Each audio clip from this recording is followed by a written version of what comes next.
guys, welcome back to my channel. My name is Sam and today we are doing a fun weekend reading challenge. I don't fully yet know what's gonna happen, but a little nervous, I'm gonna be honest. But it is Memorial Day weekend here in the United States and maybe also a 3-day weekend in the UK. I'm not fully sure, but I figured if I have an extra day, I might as well dedicate it to some reading. Now, so I play every month a biblious inspired, no, it's a villainous inspired TBR game called Biblious that I created. And this time around for May, I had an effect card that was an X-hour phone ban. So I'm going to be spinning a spinner wheel to decide how long this phone ban is going to be. This is crucial for me because I've already spent like 4 hours watching YouTube just this morning alone. I will usually spend a 3-day weekend, 1 full day watching nothing but YouTube. It's a little excessive. I'm chronically online. I watch so much YouTube. I don't watch TV. So I'm going to spin a wheel and we're gonna see just how long I'm gonna be reading for / without my phone. Now the rules and exceptions will be that I can still listen to audiobooks because most of my books are available on audio and I just also love audiobooks. So audiobooks will be allowed and I am gonna try not to do anything else. I'm gonna try not to text anybody. I'm not gonna watch any YouTube. That's like the real big goal. And I will stay off Instagram. I don't use TikTok. I don't really scroll on Instagram too much unless I'm like first waking up. But my biggest issue is like YouTube. I kid you not. It's bad. It's a lot. And I love it for what it is. But it's sometimes I can't spend an entire day on a 3-day weekend just sitting on the couch watching YouTube. Like sometimes you gotta do better things for yourself. So let me pull up my little spinner wheel. So I've got my spinner wheel up and it's ranging from 4 hours to 56 hours. I'm hoping for something higher just because I have the next 3 days to do this. But I'm also going to try and read just basically as much as I can. And the spinner wheel will also be deciding what I read, which is fun. But I don't know if I quite want 56, but maybe like 48, 36, 24, something fun, you know? So with that said,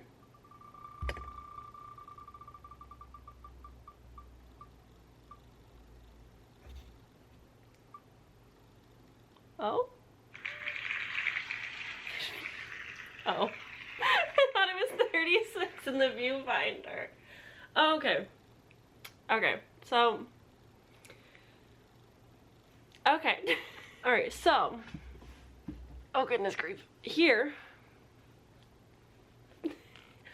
you know, when I made the spinner wheel, I thought that this was more obtainable of a goal, but here we are. These are the final books on my physical TBR that I would like to finish in this last week of May. And then on top of the 1, 2, 3, 4, 5, 6, 7, 8, count them 8, physical books that I want to finish, I also have a couple ebooks and audiobooks on here. So we're gonna have a spinner wheel control what I read throughout the day.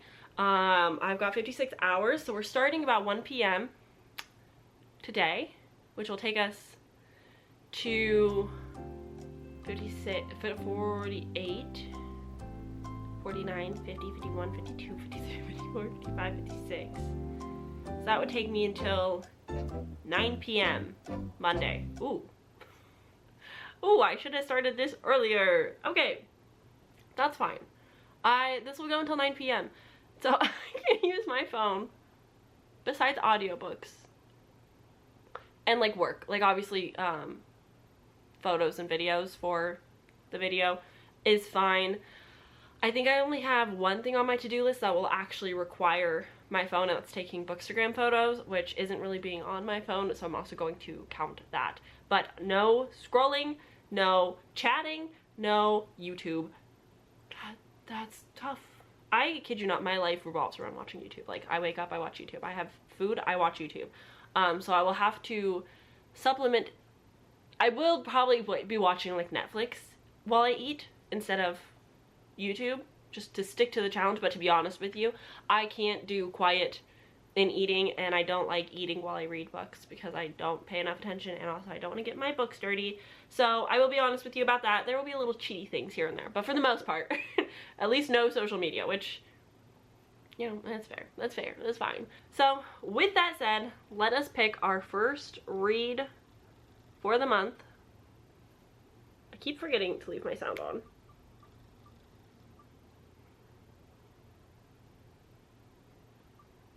Oh. Oh! Okay. So, that emoji corresponds to Furyborn, which I have the audiobook for, and I'm 60% into that. And I'm actually reading that in my weekly vlog. A couple of these are going to be in my weekly vlog, so I will like tell you that I've read them, but I'm not going to review all of them in this video. So, now I need to find something to do because I have the audiobook on Libby. So I have left, so I've got like 2 hours and a half left. So I need to find an activity to do for 2.5 hours. And I will figure that out, but I will let you know as it's going. I'll have some b-roll of me to prove that I'm not just sitting on my phone. But I will finish Furyborn, which I'm gonna be honest, I was kind of hoping we wouldn't get it because I don't dislike it, but I'm not loving it. And it's very high fantasy, so it's taking a little bit more brain capacity. So I wasn't really wanting that, but alas, that is the call, and I will abide by the rules. So great. I'm gonna go listen to Furyborn. I think I'm gonna start with just drawing on my iPad. If you don't know, every year, like, I draw the spines of every book that I read in the year, and so I need to catch that up to date because I'm a few books behind. So I'm gonna work on that while I listen to Furyborn.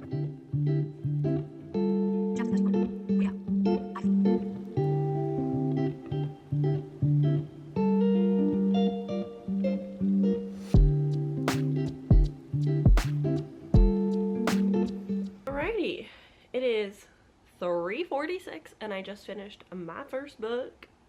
Woo woo woo, all done. I think I did end up liking the second half more, and I do think that I will be giving it 4 stars. So that's exciting for me. Also, I am in the middle of designing my Furyborn, so this is the last one to get caught up, which is exciting. Although my iPad might die before I get the chance, so we will see what my next read is going to be. Let me pull my little spinner wheel back up.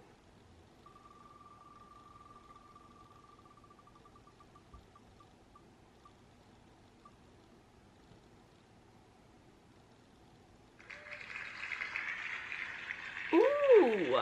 So I spun The Hourglass, which correlates to Midnight Strikes by Zeba Shahnaz.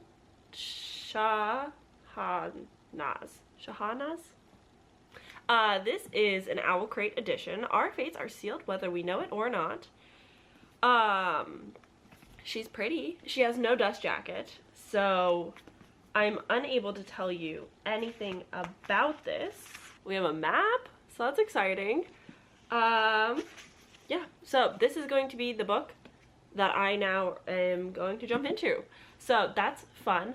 I know that obviously this has to do with like a time loop, kind of like maybe a Cinderella thing. I love the classic fantasy, YA, romance. It's one of my favorite genres to read. So I have high hopes. I really hope that I enjoy this and love this. That would be great for me. So I'm going to get started on this, finish up my little bookshelf, and I will check in with you guys when I have a hint of a clue of what's going on. But I'm hoping for a ball. That's like the one requirement that I would really like. I would like a ball scene. So I'll check with you guys later.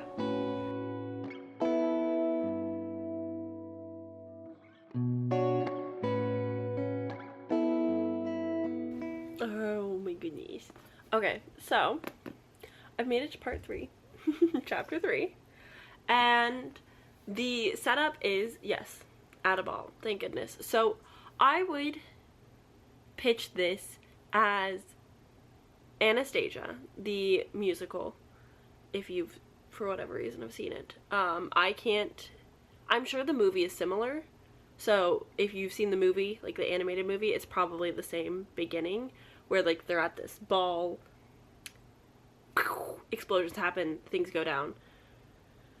But instead of like the continuation of Anastasia, she, at midnight, the ball is under attack, and shortly after, her and the prince meet because they are survivors, so they meet up and then they die and something happens, and then she wakes up and she relives the day. So it's got that Groundhog Day, Happy Death Day vibe to it, which will be interesting to see how that plays out, because it could either go really well and be fun and interesting, or it could get really repetitive, similar to how I listened to What Stalks Among Us, and that was a time loop situation where you're relearning the same information and being told things over and over again.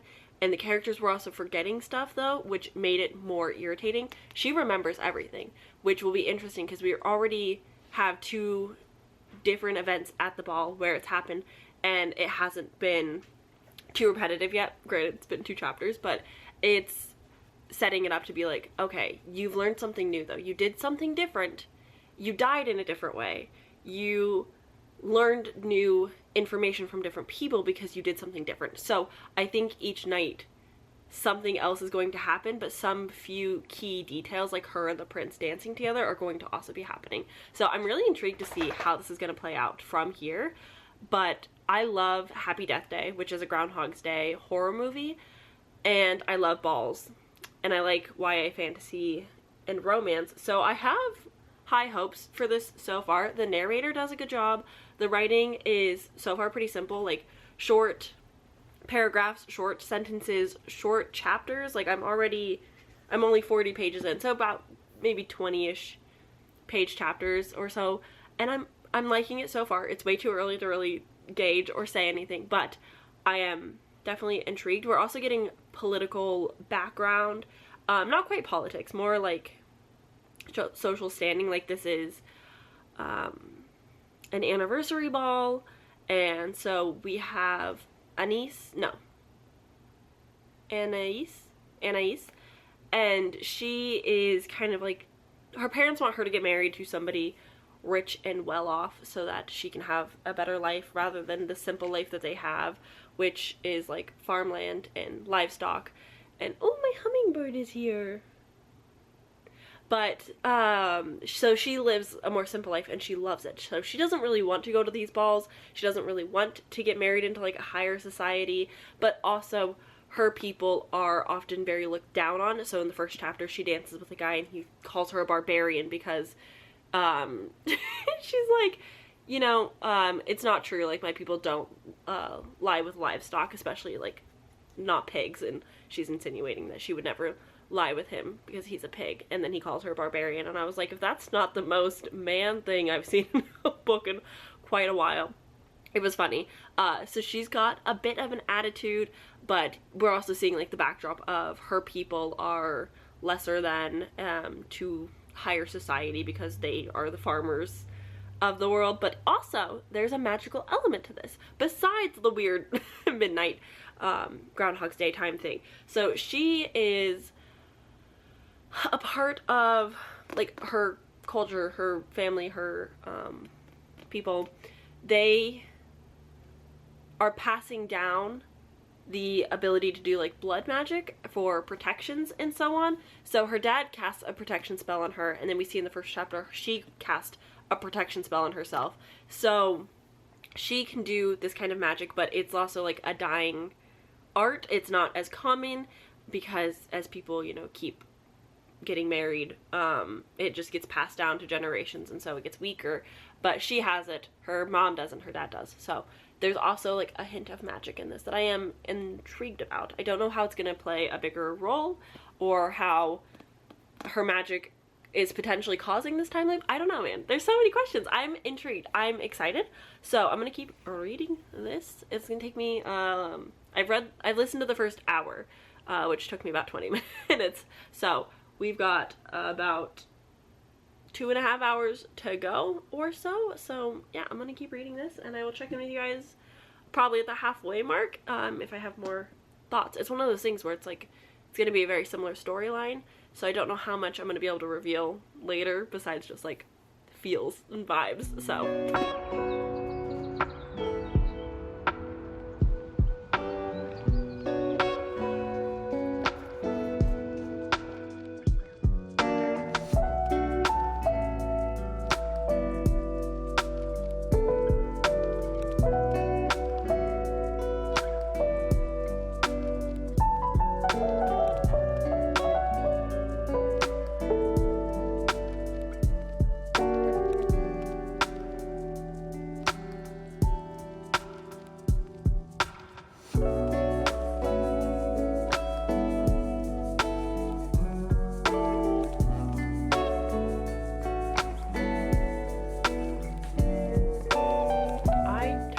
been moving from this couch yet today, but I'm halfway.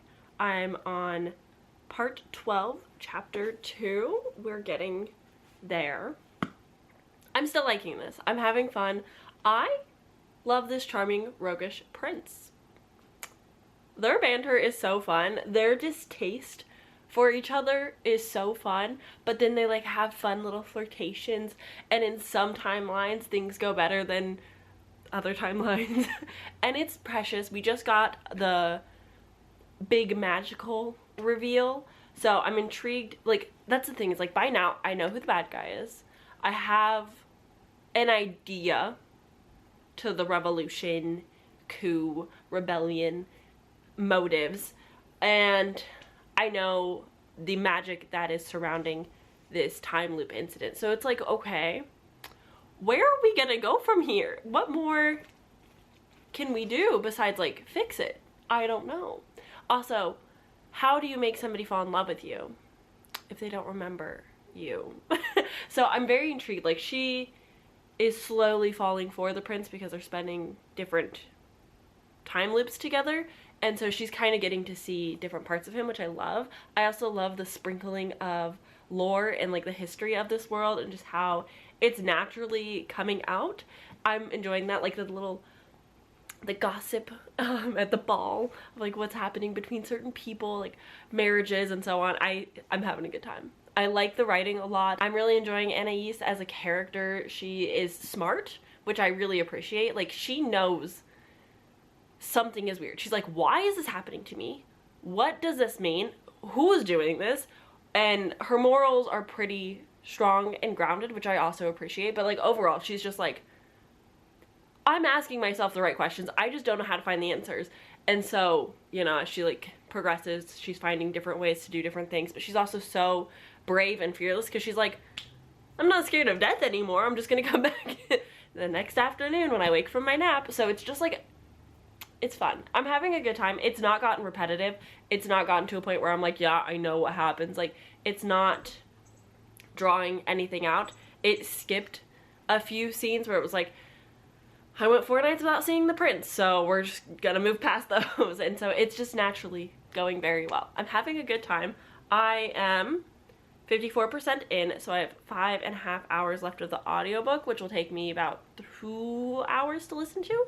So 2 hours to go. It is currently 6:37, so I will be finishing this and then we'll do the next spinny spin. But yeah, this is going very well. Will it be a 5-star?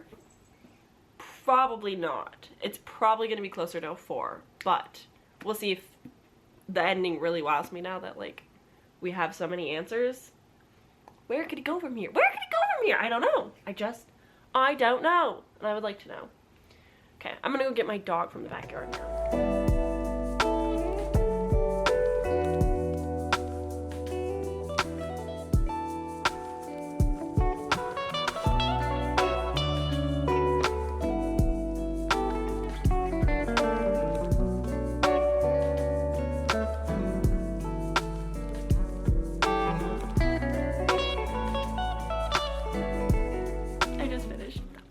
This is such a strong 4-star book, but at the back it did have the Owl Crate like special content, and I loved it.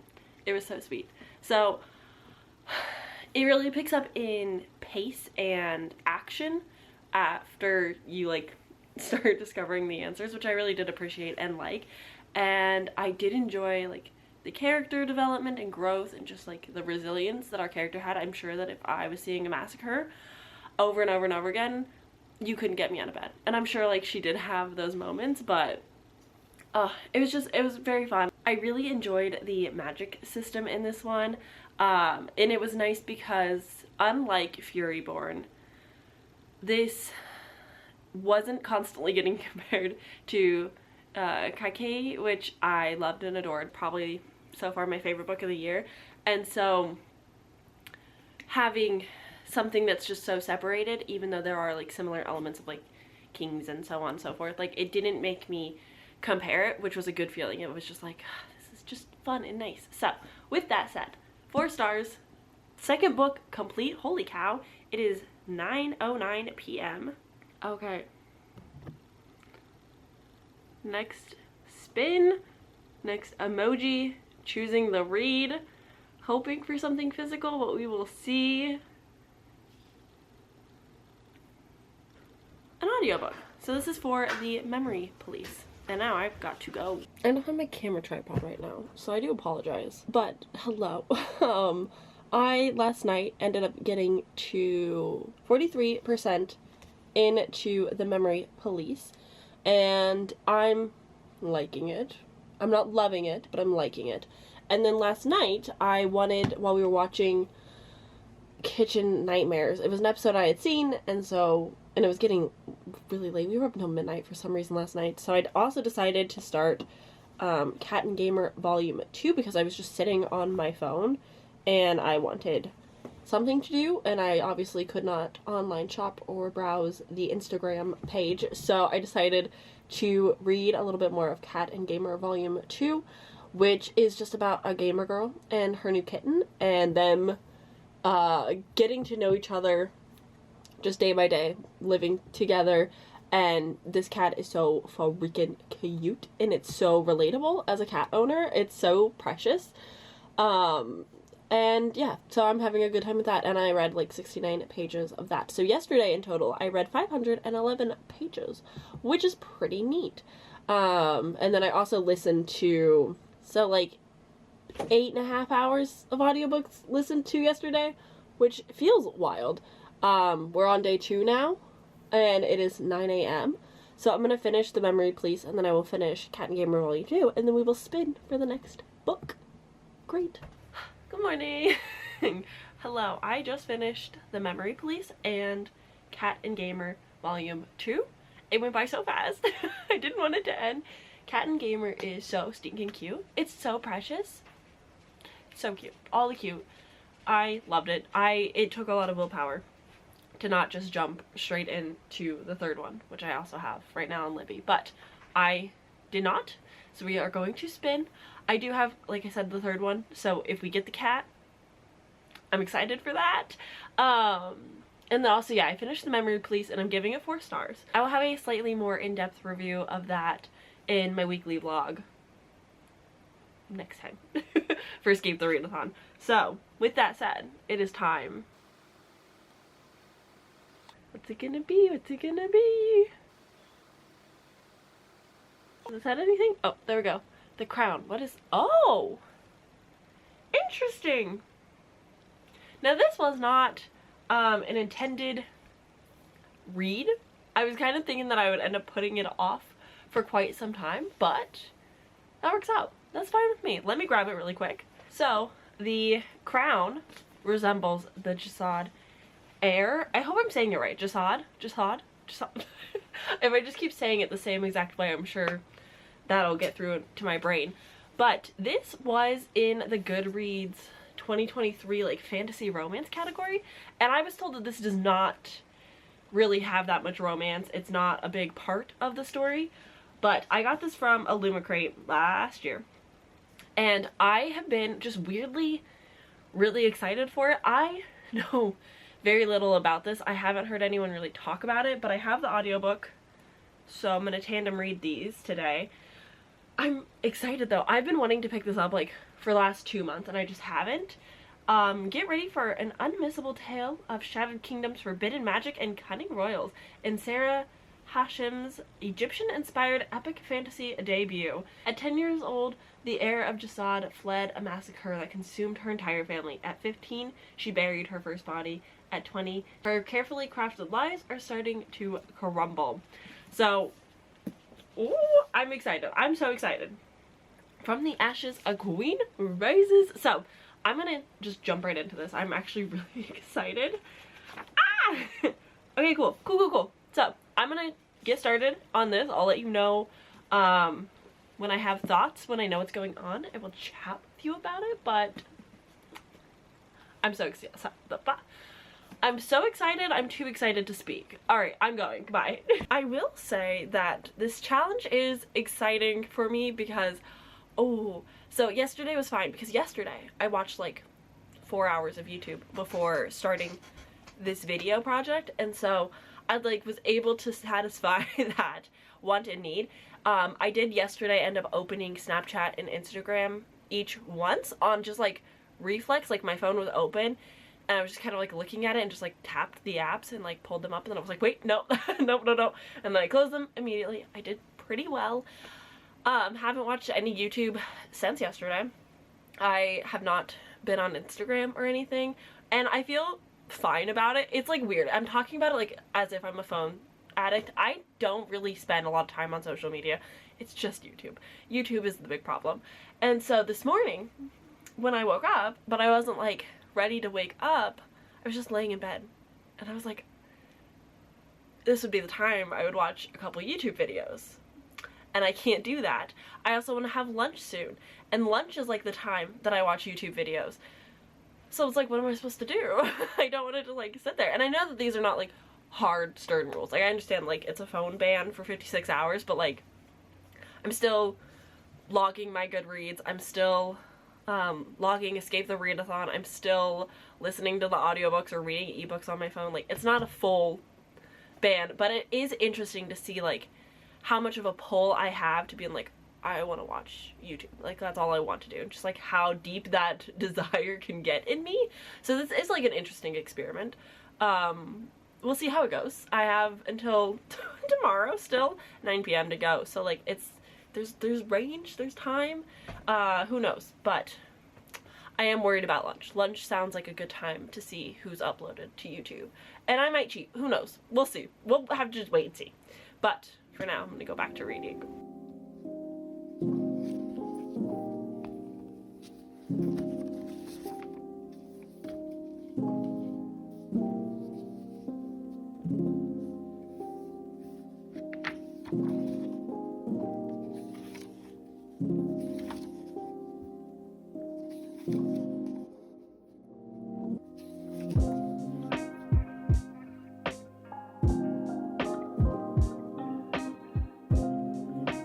I love nothing more when we are 150 pages deep into a book and then we get a new POV. Like, you're kidding me? I'm loving it. Okay, I caved a little bit. I did end up watching two YouTube videos, which isn't bad, but I made lunch and ate said lunch, and it was either do that or take a nap. And I don't really want to take a nap because I am thoroughly enjoying my time with the Jasad hair. So I figured since I've been reading for 3 hours straight, I should probably tell you what this is about before I just finish it. So in this, we are following our main girl, whose name is escaping me. I can tell you everybody else's name, except for hers. Sylvia. We got there. So in this, we are following Sylvia, and Sylvia lives in this very like small town. She's orphaned. She lives like basically, she's working in a small town helping the orphanage. She was also kind of raised that way, like she, you know, rough upbringing. We also know there's quite the secret about her. The title might give something away. I don't know. Critical thinking skills. So sorry, you know. And so she is like just kind of living her normal day-to-day life, but then there happens to be a few slip-ups. She's pretty smart. She's pretty rough around the edges. She could be unlikable, but also like you could easily fall in love with her a third of the way in, where you're just like, oh, well, I kind of like her now. She is, again, though, rough around the edges, and definitely has her moments where you're like, girl, come on.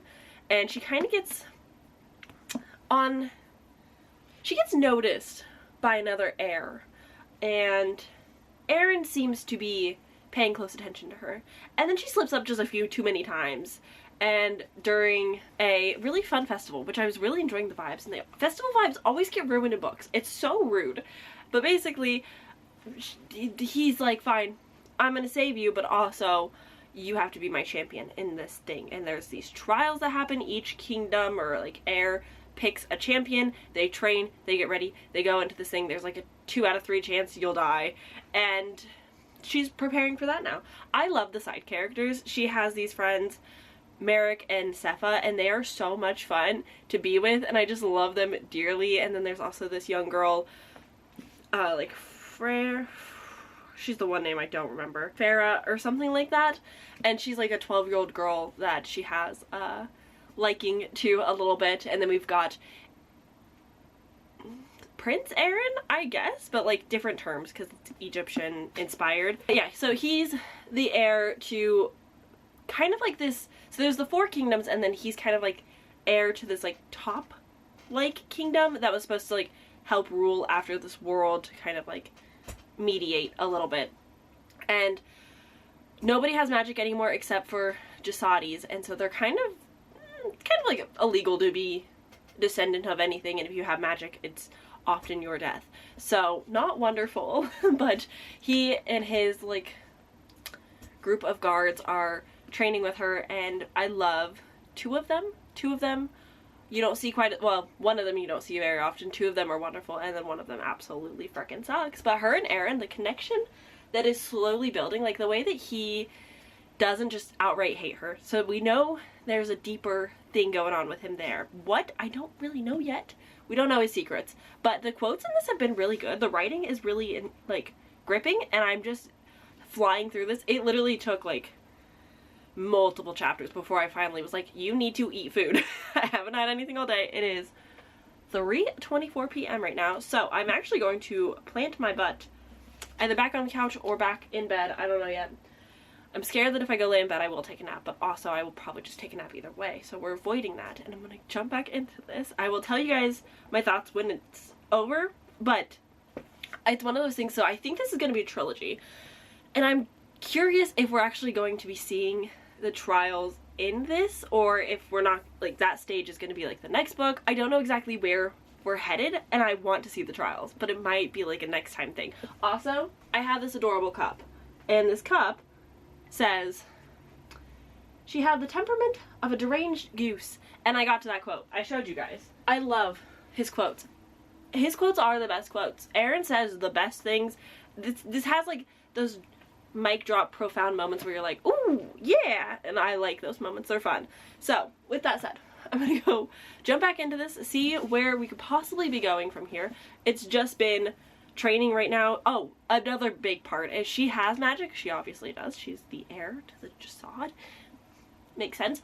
And as heir, she has magic, but her grandparents put like she doesn't have, she basically can't use her magic. She doesn't have access. She can't use it, and Aaron is teasing her a little bit and also training her to use her magic because he thinks that's how she'll win. And then if she wins, she gets freedom. And there's also like underlining Jasadis that are also trying to like have revolutions of their own, but this doesn't seem super organized yet, and we don't know a whole lot about it, but I'm overall really intrigued and I'm having a good time. So that's my little update. I'm gonna go plant on the couch again and read some more. Goodbye.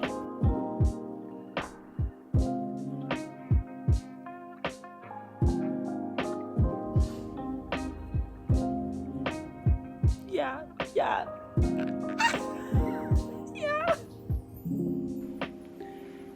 Hello. I am scared that I might be getting sick, and that sucks. That's no good. So I did finish though. That's just odd hair. Oh my god, this is so freaking good. 5 stars. I really, really enjoyed this experience. I'm having such like highs and lows with my reading, but this month mostly has been a success. This is my 32nd or 33rd book read this month in May, which is insane. It's literally the 26th. I don't know how I've done this, but here we are. I'm so proud of myself. So I told you guys kind of what this was about, how we were following our character who has this big secret of her legacy, her familial, sorry, I'm getting sick. Talking is not going to be fun. Brains and thought processes won't be happening, but I loved these characters. I said at the beginning how this was in the fantasy, romantasy category for Goodreads last year, and people were complaining that it wasn't a proper romantasy. And although I do see the complaints because it's not steamy in any way, there is such incredible banter and connection between these two characters, and it does have a romance element to it. It's just not steamy. So I was eating the romance up this entire time. I loved all the side characters. I loved the ending. I was so engaged. I cried. I cried in chapter 29. And I just had such a wonderful experience with this. I just loved this world. I'm so bummed there's no information on Goodreads for the sequel. It's almost been a year since this came out. This came out in July 2023. Like, I would like the sequel, please. Please. I would really like to continue the series. I want to be with these characters more. I want to know what's going to happen from here. The epilogue was also just perfect. I'm just so happy I read this. I love it. So, with that said, I'm so happy. Now, I'm going to spin again. I'm kind of chill, but like, we're slowly dwindling down to things that I like may or may not want to read. So, I don't know how this is going to go, but let's just take a look.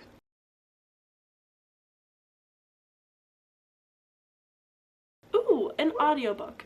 So this is supposed to be Diavola by Jennifer Thorne, who I've read Loot from. So I do have some experience with this author, and I will have to like listen to this more carefully because I'm actually going to be co-hosting a live show talking about this book this Saturday. So I have to make sure that I'm like paying attention and keeping notes. But I also kind of want a non-audiobook, so I might spin again and see if I can get a physical read for this evening as well to go with, just so I can kind of flip-flop between whilst I'm winding down. What we got? Ooh, Fruits Basket, how incredible. Okay. Oh, I should have probably left that because I have multiple volumes of Fruits Basket, but that's fine. Sweet. Okay, so I'm gonna grab Fruits Basket Volume 7 and take that to bed with me, and then I will listen to Diavola audibly when I'm like ready to lay there and shut my brain off a little bit, but like also get ready for bed. Incredible. Wonderful. We've got a plan for the night. I'm having a great time. I did watch some YouTube. I think I watched 3 videos in total today. Not the best, but not terrible. It's so much better than me spending my entire Sunday just watching YouTube on the couch. Like, I've done things. Tomorrow I'm hoping to be more productive, and now that I have an audiobook on the go, I will hopefully work on some like artsy stuff tomorrow if I'm not feeling. I'm gonna try and sleep. I've taken a Benadryl to hopefully help with the allergies that I'm feeling right now, and that'll maybe like make me feel a little bit less ill. I don't want to get sick, so I'm gonna go to bed early tonight, get some well-needed rest, and then yeah, we'll kind of play it by ear tomorrow, but art would be really nice. So I'm gonna go. I will talk to you guys probably in the morning.